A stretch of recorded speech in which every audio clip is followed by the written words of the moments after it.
যাও জিনিস নিয়ে আসো।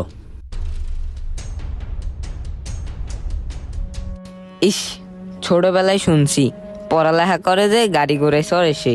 আমার কি কপাল, মা বাপও নাই, পড়ালেখা হইল না, গাড়ি ঘোড়ায় চড়া হইল না। চল, তোরা কি কেউ কিছু জিজ্ঞাইছে? ওস্তাদ, এই যে মাল নিয়ে আইছি, কঠিন মাল, কাজে কথায় মিল পাইবেন। কিরে কাজ পারবো নাকি? কিরে কাজ পারবি? জি ভাই, পারমু। ঠিক আছে, তাইলে আবার দেখা হবে। আচ্ছা ঠিক আছে, ওস্তাদের কাম কিন্তু ঠিক মতো করবি, ঠিক আছে? আচ্ছা। আচ্ছা তাহলে থাক।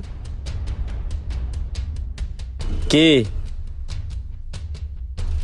কিছু খাইছো? না ভাই, কিছু খাই নাই। খাও নাই? না। আসো। চলেন।